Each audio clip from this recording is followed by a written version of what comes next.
नमस्कार, मैं हूं प्रभु चावला और सच्ची बात में आज बारी है भारतीय जनता पार्टी के सीनियर नेता और भारत को हिंदू राष्ट्र घोषित करने के घोर समर्थक डॉक्टर सुब्रमण्यम स्वामी की। ठीक इंट्रोडक्शन दिया कि नहीं आपको मैंने? पर्याप्त इंट्रोडक्शन। पर्याप्त, एक सीनियर नेता तो आप हैं ही। वो तो आपकी मर्जी, आप कार्यकर्ता का हो सीनियर, कोई फर्क नहीं पड़ता। आप क्या समझते हैं अपने आप को? मैं तो समझता हूँ कि लोकप्रिय नेता आप हैं। तो अपनी पार्टी में लोग पार्टी के बाहर दोनों पार्टी के अंदर भी कार्यकर्ता भी बहुत प्रसन्न है हमसे। नेता खुश पसंद नहीं है। अब वो पता नहीं, वो आप ज्यादा जानते हैं, उनके बीच में आप ही घूमते हैं। तो आप ना तो पार्टी में कुछ बने, ना आप सरकार में कुछ बने, तो आपको थोड़ा दुख तो हो रहा है। नेता खुश पसंद नहीं है। अब वो पता नहीं, वो आप ज्यादा जानते हैं, उनके बीच में आप ही घूमते हैं। तो आप ना तो पार्टी में कुछ बने, ना आप सरकार में कुछ बने, तो आपको थोड़ा दुख तो हो रहा है। पार्टी क्यों ज्वाइन कर ली मैंने? नहीं, मुझे कुछ दुख नहीं होता। मैंने पहले ही अपेक्षा तो थी आपकी। नहीं, देखिए, अपेक्षा की भी सवाल अपेक्षा की नहीं है। सवाल ये है कि मैं तो प्रारब्धा पे विश्वास करने वाला हूँ। जो जब आना है वो आ जाएगा। किस्मत के ऊपर, डेस्टिनी। हाँ, 5 बार पार्लियामेंट जीत कर गया हूँ, 2 बार मिनिस्टर रहा हूँ। ये कोई आपकी किसी की मर्जी से हुई? आप लोग तो कितना हमारे खिलाफ लिखते थे, तब भी किसी ने परवाह नहीं की। पर आपको रखा क्यों बाहर? ये मैं नहीं जानता। आप मोदी जी को मिले प्रधानमंत्री के बनने के बाद? मिला जरूर, 1 बार, 2 बार, 3 बार, जितने बार भी मिला कि इधर उधर भी मिलते हैं। अब पार्लियामेंट में कोई किसी के जन्मदिन का समारोह होती है तो वहाँ भी मिल जाते हैं। अच्छा, वैसे बातचीत, पर्सनल बातचीत नहीं की? अब नहीं, ऑफिस 2-3 बार गया हूँ, उसमें बातचीत हुई है। आपकी सलाह लेते हैं किसी चीज पे? नहीं लेते? लेते हैं तो मैं नहीं बताऊंगा आपको। अच्छा, उनके और आपके बीच में? नेचुरली। तो अमित शाह ने आपको टीम में क्यों नहीं रखा? कौन सी 75 साल उन्होंने बनाया? ये नहीं, ये 75 साल तो तुम अखबार वाले उड़ाते हैं, ये सब बेकार है। 75 वाला कोई है? मुझे कोई कह दे कि तुम 75 साल होने वाले हो, तुम अब आप कुछ नहीं मिलने वाला, मैं पार्टी में क्या करना है मुझे फिर समझ में आ जाएगी। अभी 75 साल किसी ने मुझे नहीं कहा। जब मैं किसी से पूछता हूँ कहते हैं ऐसा कोई नहीं है, ये सब ये अखबार वालों जो नेताओं के इर्द गिर्द घूमते हैं वो उड़ा देते हैं और ये लोग छाप देते हैं। 75 साल वाला कोई लिया नहीं सिवाय कलराज मिश्रा। अरे वो तो अलग बात है। ये लिया नहीं है, नहीं लिया, ऐसा कोई रूल नहीं है। पर एक बात है, आप हिंदू राष्ट्र के लिए इतनी लड़ाई कर रहे हैं। You are the only genuine Hindu it seems, जो आजकल पॉलिटिकल पार्टी में जिनको जोर से कहते हैं, जोर गर्व से कहो हम हिंदू हैं। तो लगता है कि हिंदू सरकार आ गई है देश के अंदर। पहले से तो बहुत अच्छा है। नहीं, कैसे लगता है? बहुत हिंदू के लिए बहुत अनुकूल है। हिंदू के लिए और कई चीजों में जो कदम उठाए गए वो पहली सरकार कभी नहीं उठाती थी। जैसे अभी जो फॉरेन सेक्रेटरी की टॉक्स थी उसको कैंसिल कर दिया। वो पहले भी अटल जी ने भी कैंसिल किया था। वो तो उस समय तो बहुत बड़ी घटना हुई थी ना। अब तो ये कोई ऐसी घटना नहीं हुई। उसके बाद मनमोहन सिंह ने भी कैंसिल किया। नहीं, वो तो जब कैंसिल किया कि वो जब 26/11 हुआ या ऐसा कुछ हुआ बॉम्बे का। अब देखिए, ये इसको मिनिमाइज मत करिए, ये बहुत बड़ा कदम। और ये प्रधानमंत्री ने उनको नवाज शरीफ को अपने स्वेरिंग में बुलाया, उसका मैसेज तो बुलाना ही था, क्योंकि जब सार्क कंट्रीज को बुलाएंगे उनको कैसे छोड़ेंगे? नहीं, वो तो बहाना है सार्क। नहीं, बहाना नहीं है। वो तो निश्चित तौर पर वो कहते हैं कि जो पड़ोसी देश हैं उनके साथ हमारे रिश्ते अच्छे होने चाहिए, वो अच्छी नीति है। 70 बार इनकर्शन हो गया, वायलेशन हो गया। वो तो पाकिस्तान के साथ, श्रीलंका ने नहीं किया, बांग्लादेश ने नहीं किया। आपकी हिंदू सरकार आ रही है तब से इतनी बार पाकिस्तान चढ़ाई कर बैठा आपके ऊपर। हाँ, तो चाइना वाले भी आपके दोस्त जो हैं उन्होंने भी इतनी बार बॉर्डर वायलेशन कर दिया। वो क्या बॉर्डर वायलेशन? क्या वो रोज आ जाते हैं? वो तो ऐसे रहते हैं गाड़ी लेके, जैसे हमारे घर में आ गए। पहले मैं पूछने चाहता हूँ, मैकमोहन लाइन को एक बार पार किया है? नहीं किया है। नहीं, जो अक्साई चीन में पार किया, वो तो हमारे लोग ही कहते हैं कि सीमा ठीक से पहले नहीं करते थे। आप आते हैं, कहाँ बस जाते हैं, वो फिर चले जाते हैं वापस। हाँ, वो सैर करने आते हैं ना, जैसे इंडिया उनके लिए गार्डन है। हम कोई कम जानते हैं? हम भी जाते हैं। उन्होंने तो वहाँ पर सड़कें बनानी शुरू की, तिब्बत तक सड़क लाके आए, तिब्बत से आगे लेके आ गए। कहाँ बनाया? अभी आके सिक्किम के पास एक सड़क बना के ला रहे हैं। वो तो उनका, आप लोगों ने, जवाहरलाल नेहरू, अटल बिहारी वाजपेयी ने तो कह दिया है कि तिब्बत चाइना का हिस्सा है। नहीं, पर उसको तो एग्रीमेंट वाजपेयी के साथ हुआ कि सिक्किम इंडिया का मान लिया उन्होंने हिस्सा। देखो, वो मैप में नहीं दिखा रहे हैं। आपको बुद्धू बनाया चाइना ने, मैं नहीं जानता। चाहते नहीं है कि हिंदू राष्ट्र डिक्लेयर कर दो इसको? तो हिंदू राष्ट्र पहले से हैं। नहीं, ऑफिशियली हमें कौन सी चीज नई बात? Social Republic of India constitution में अमेंड किया था इमरजेंसी में, जिसमें आपने कॉन्स्टिट्यूशन में गौहत्या बंद करने के लिए है, यूनिफॉर्म सिविल कोड है, उसमें संस्कृत को बढ़ावा के लिए है, 370 का टेम्पररी मेजर कहा है। ये सारी चीजें हैं कॉन्स्टिट्यूशन में। कौन सी नई बात हम जोड़ने वाले हैं हिंदू राष्ट्र कह के? तो इंडिया क्यों कहते हैं इसको? इसको इंडिया माने हिंदू नहीं, हिंदुस्तान कर दो, इसको कन्वर्ट कर दो, नाम लिख दो। नहीं नहीं नहीं नहीं, वो हमने कॉन्स्टिट्यूशन में कहा है कि India that is Bharat, that is Hindustan that is Bharat. India को भारत। अब देखिए मैं पूछ रहा हूँ, चाइना हमें क्या बोलती है? इंदू गो। इंदू माने हिंदू, गो माने राष्ट्र। तो वो कहते हैं ये मुसलमान जाते हैं हज के लिए तो उनको कहते हैं हिंद। हाँ, तो ये तो ये तो इसके लिए कोई औपचारिकता की आवश्यकता नहीं है। ये तो सर्वमान्य है कि हम हिंदू राष्ट्र हैं। हिंदू राष्ट्र, इसमें दो यूनिफॉर्म सिविल कोड क्यों नहीं इम्प्लीमेंट होता? होना चाहिए। अभी आए भाई, अभी तो क्या जल्दी है तुम्हें? नहीं जल्दी क्या होगा? आपके मैनिफेस्टो में हम क्या कह रहे हैं? मैनिफेस्टो में इसीलिए हमने 5 साल के अंदर करना है ना। कर देंगे। आपको लगता हो जाएगा? नेचुरली होगा, क्योंकि ये तो कमिटमेंट है। जिस तरह से सरकार चल रही है उसमें आपकी प्रायोरिटी डेवलपमेंट है। प्रायोरिटी डेवलपमेंट है, ये सब चीजें तो नहीं है। 3 महीने के सरकार से 5 साल की सरकार कैसे होगी, ऐसा नहीं सोच सकता। तो आपको लगता है जो प्रॉमिस किया था वो होगा? जैसे अभी तक आपने 1 मिनट का काम है कि जितने पाकिस्तानी हिंदुस्तान आए हैं, हिंदू जो वहां से, उनको हम नेशनलिटी देंगे, ये आपके मैनिफेस्टो में था। आपने 3 में 1 दिन एडमिनिस्ट्रेटिव ऑर्डर होना उसके अंदर, क्यों नहीं देते आप?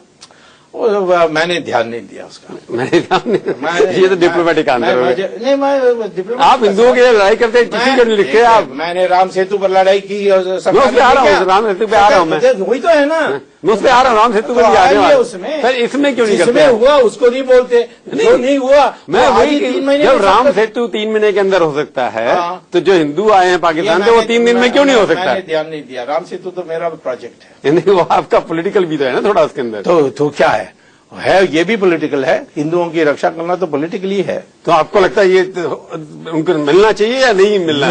जहां भी हिंदू है दुनिया में, उनको जैसे चाइना मानती है अपने नागरिक के बारे, अपने चाइनीज के बारे, वैसे हम भी मानते हैं कि हिंदू इसको अपना देश कभी भी बना सकता है। आपने एक और मुहिम चलाई थी, ब्लैक मनी लाना है। जी जी, इतनी लड़ाई की आपने, जी जी, तो आपकी सरकार आ गई है।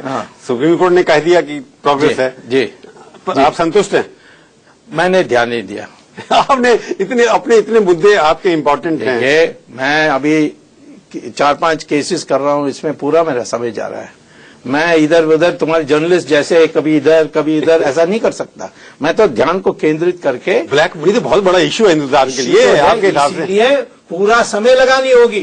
तो फिर मैं नेशनल हेराल्ड में क्या करूंगा?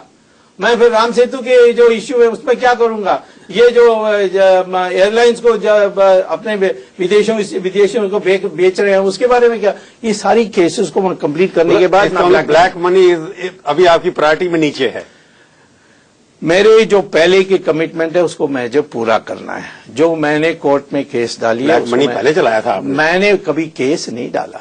हाँ, केस नहीं डाला आपने, ठीक है। इसलिए मैं ये केस छोड़कर नहीं जा सकता। मैं तो जर्नलिस्ट नहीं हूं ना, कभी भी कोई भी सब्जेक्ट बदल दे। ब्लैक मनी पे प्रोग्रेस है या नहीं है, इसके बारे में आपने जानकारी प्राप्त नहीं की? नहीं, मैंने जानकारी प्राप्त की है, तो इससे तेजी हो सकती है। बट मैंने अभी ध्यान नहीं दिया, मैंने जोर नहीं लगाया, मैंने लोगों से बात नहीं की है।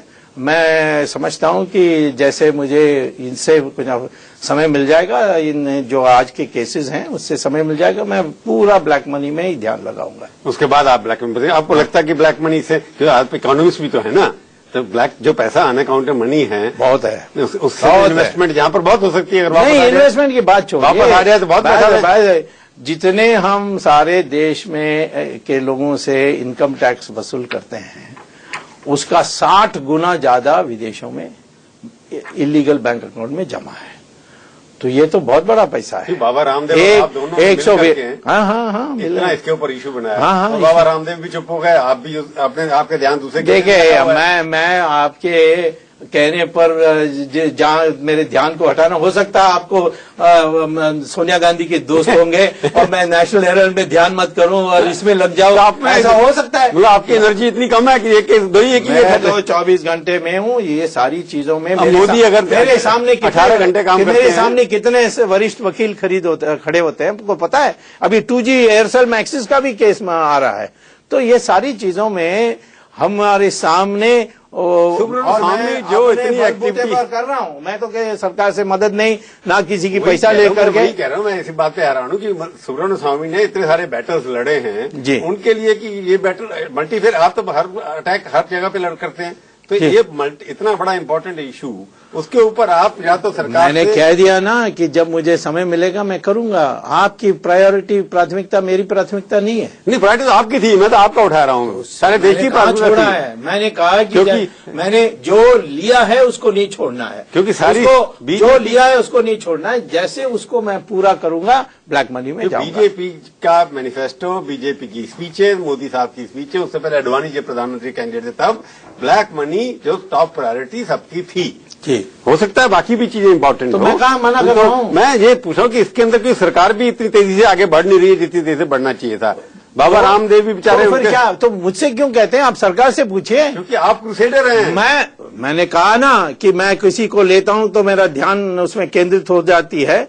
आज ब्लैक मनी लेने की स्थिति में नहीं हूं, क्योंकि जो काम मैंने पहले से लिया हुआ है उसको मुझे पूरा करना है। तब तक आप इंतजार करेंगे नेचुरली। तो अब मैं ब्रेक कर लेता हूं थोड़ा सा, उसके बाद मैं पूछूंगा कि अर्थव्यवस्था जो है, आप अर्थशास्त्री हैं, उसमें कितना बदलाव आया है? आपको लगता है अच्छा हो रहा है, अच्छे दिन आ गए हैं या आने वाले हैं, कब आएंगे? ये आपका एक बार फिर से स्वागत है। आज हम बातचीत कर रहे हैं डॉक्टर सुब्रमण्यम स्वामी से।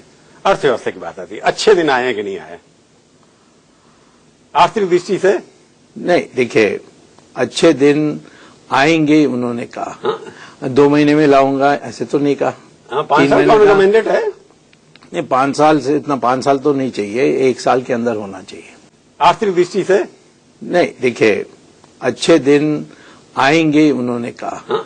2 महीने में लाऊंगा ऐसे तो नहीं कहा। 5 साल का उनका मैंडेट है। नहीं, 5 साल से इतना 5 साल तो नहीं चाहिए, 1 साल के अंदर होना चाहिए। शुरुआत अच्छी हो रही है आपको लगता है?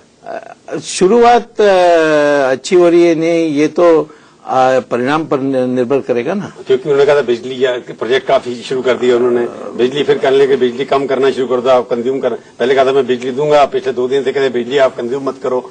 तो कहीं ना कहीं समस्या सरकार में आने के बाद उनको समझ में आ रही होंगी ना। देखिए, मैं अर्थशास्त्री हूँ, तो मेरी जो राय होती है वो सारे अर्थशास्त्रियों से भिन्न होती है। तो मैं कहूं कि मैं दूसरे अर्थशास्त्री के राय से या कार्य से या कोई वित्त मंत्री के कार्य से मैं संतुष्ट हूं, ये तो हो ही नहीं सकता। मैं तो जो मुझे लगता है ठीक करना है। Economist have 7 opinions. That's right. ऐसा लोग पढ़ाया गया था हमको। सही बात है, 2 हैं तो 3 ऐसे कहा जाता है। तो मैं आज इसमें टिप्पणी करने के लिए नहीं चाहता। आपको लगता है कि इस देश के अंदर इकोनॉमिस्ट की कमी है या अर्थशास्त्री की कमी है, जो आप विदेश से सलाहकार लाते हैं, विदेश से लोग लाते हैं? वो तो मैंने विरोध किया। मैंने कहा ये जो रिजर्व बैंक गवर्नर है, ये तो हमारे देश के लिए अनुकूल नहीं है। अभी एडवाइजर भी वहीं से आ रहे हैं, एक ही जगह से आते हैं सब। वो पता नहीं, वो तो अखबार वालों का राय है, वो होने दो। अखबार वाले जाते हैं, फॉरेनर आए हैं। नहीं, अखबार वाले दुनिया भर की कहानी उड़ाते रहते हैं ना। तो आपको लगता है विदेशी लोगों को ज्यादा अपने प्लानिंग सिस्टम में अपने? मैं नहीं जानता हूँ विदेशी लोगों का है, पर तो मैं जरूर कहता हूँ कि रिजर्व बैंक गवर्नर नालायक है। विदेशी इंडियन की बात कर रहे हैं। नहीं, विदेशी वो ग्रीन कार्ड ले लेंगे तो लगभग विदेशी हो गए हैं। वो पासपोर्ट से मैं नहीं जाता हूँ, पासपोर्ट सिटीजनशिप का कोई सबूत नहीं है।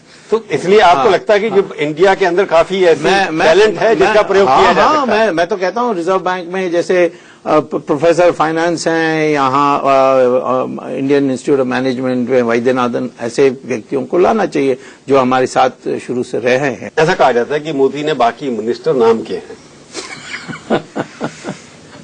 सारी पावर एक आदमी के पास है। ये फिर हम पत्रकार ही कह रहे हैं, हमारे पास एविडेंस कोई है नहीं। एविडेंस तो नहीं, पर आपको भी फीलिंग होती है कि नहीं? अब जो मैं मोदी को बहुत सालों से जानता हूं, उससे मैं कह सकता हूं कि आप अपना सब्जेक्ट जानते हैं, तो फिर मोदी कभी रास्ते में नहीं आएगा। समझा नहीं बात? माने ये कि कोई ऐसा बात कहे कि किसी मोदी ने किसी मंत्री की जो बातें को काटा है, तो इसका माने कि मोदी की पास जानकारी, ज्यादा इन्फॉर्मेशन, क्योंकि उसने अपना स्टेट क्रिएट किया, वहां पर डेवलपमेंट क्रिएट, तो उसके बाद पावर, क्योंकि पावर ज्यादा है, ये तो माननी है ना वो। नहीं, प्रधानमंत्री तो फर्स्ट अमंग्स्ट मिनिस्टर्स होते हैं ना, फर्स्ट अमंग, तो हाँ, उनके पास ज्ञान, 18 घंटे काम करते हैं, ऑफिस में रहते हैं, तो मैं समझता हूं कि जब वो मंत्री को कहते हैं कि नहीं ये ठीक नहीं है, जिसके माने उनको पता है सब। एक बात है, उनका जो फोकस बड़ा क्लियर है, गंगा हिमालय के ऊपर है, तो आपको लगता है कि मंदिर के बारे में चुप क्यों है? क्यों 2 महीने में बोलना चाहिए? गंगा मंदिर तो बनेगा ही। मंदिर कैसे बन सकता है?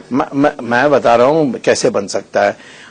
1994 में कॉन्स्टिट्यूशन बेंच बैठी थी, तो कॉन्स्टिट्यूशन बेंच के सामने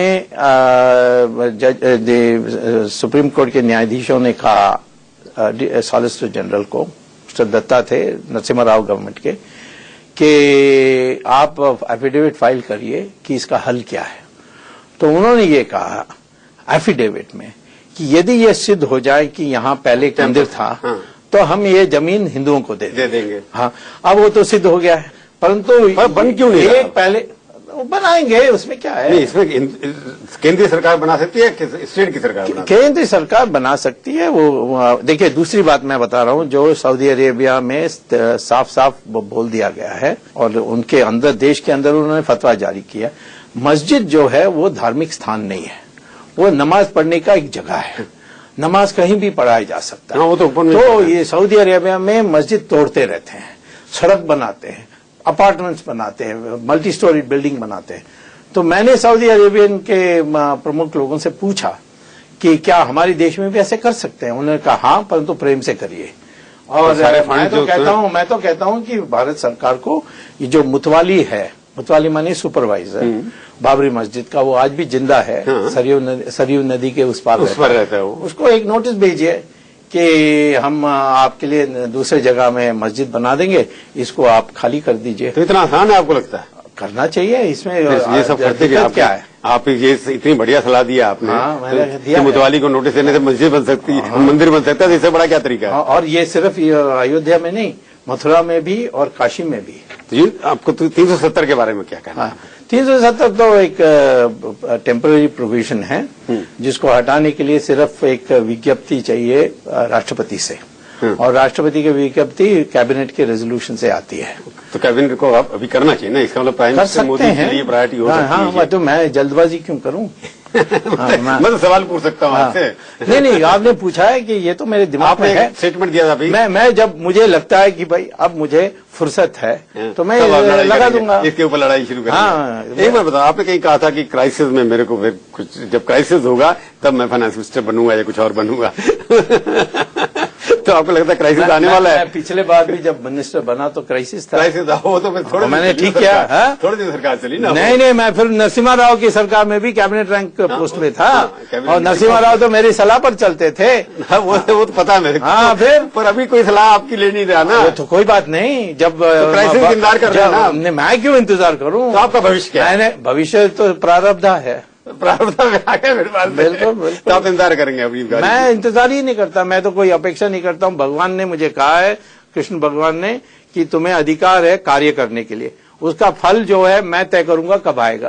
वो तय, उसके फल का इंतजार कर रहे हैं आप? नहीं, मैं इंतजार नहीं, वो तय करेंगे। वो तय करेंगे। तो आपको विश्वास है वो तय करेंगे? वो जरूर। मुझे आज तक सब कुछ मिला है। जो मेरे क्लासमेट्स हैं उसके सब मेरे पीछे हैं, मैं तो उनके सबसे आगे हूँ। चलिए, आप हमारे स्टूडियो में आए, बहुत बहुत धन्यवाद।